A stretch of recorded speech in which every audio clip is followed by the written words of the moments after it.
All right, we got to talk about Connor and Edmonds. We haven't really talked about them. We will rank them, find out where you guys have James Conner and Chase Edmonds when we come back after this break on Fantasy Football Today. Welcome back. So as I mentioned, James Conner played 6 games without Chase Edmonds last year. That included 1 game where Edmonds played 1 snap. In those 6 games, he was over 20 fantasy points per game in non-PPR. I think he was over 20. Maybe I have it a little bit mixed up. I think he may have been over 25 PPR fantasy points per game. That's how good he was. It was insane. He was the number 2 running back, James Conner, without Edmonds. So where do you guys have James Conner ranked? Dave? I am 17th, which is playing more to the downside than the upside, of course. And it's still with the expectation that Arizona will add somebody to their running back group, but not somebody who's like Chase Edmonds, someone who can play on passing downs, not somebody who's going to take James Conner off the field in roles that he proved that he could handle. We know that he's still a candidate to get hurt. Every running back is, but Conner especially, and he did toward the end of last season. And he's got plenty of upside, but you know what the downside is too. It's pretty basic. Late round 3, early round 4, right when you get to the start of that dead zone for running backs. I've got him on the lip of that. Jamie, so Dave has him 17th. Yeah, 13th for me. I would take him early round 3. I think you saw the upside, and this offense is still obviously.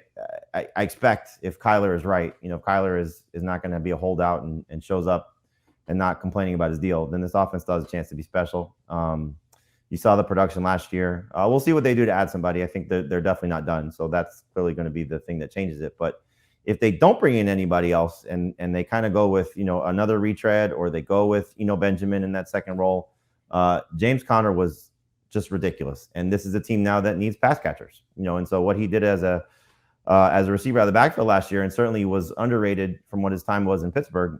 There's a lot to love about James Conner. So I don't know if he'll reach the heights that he did in that 5-game stretch without Chase Edmonds, but I don't know if it'll be that far off. And so he's a borderline number 1 running back as it stands right now.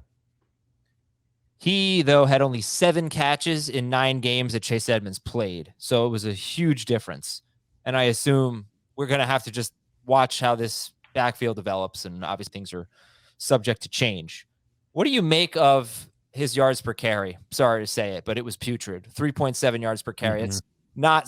That's not the type of player that you really want to bank on. It was a career low. And as I mentioned, they were the 2nd worst run blocking team in football. But at the same time, Chase Edmonds averaged 5.1 yards per carry. He was much better than James Conner. So Conner had 15 rushing touchdowns. In other words, there are some warning signs here, Dave. And What do you think about that? He better keep scoring touchdowns, and he better have a bigger role in the passing game. And if he does those things, then he will be a top 10 running back by the end of the year, assuming he stays healthy. Can he get 50? Can he average a touchdown per game again? I'm going to bet against that. That's why he's 17th. Right. And okay. And so let's do some Connor or Josh Jacobs. I have Jacobs. I'll take Connor. Connor or Cam Akers. Connor. I have Connor. Jamie, are you nervous about ranking Connor that high, 13th? Not now. I mean, again, depending on who else they bring in, then yes. But as it stands today, no. Okay. This team is the master of 1-yard and 2-yard touchdown runs. I would love to know if there's a way to find out which team has the most of those, but it's 2 years in a row. Kenyon Drake and Kyler Murray 2 years ago, James Conner and Kyler Murray in 2021. But I would say, Conner with those 15 touchdowns, that was a ton and really a lot to expect. He had 9 rushing touchdowns from 1 or 2 yards out. The year before that, Kenyon Drake had 8 rushing touchdowns from 1 or 2 yards out.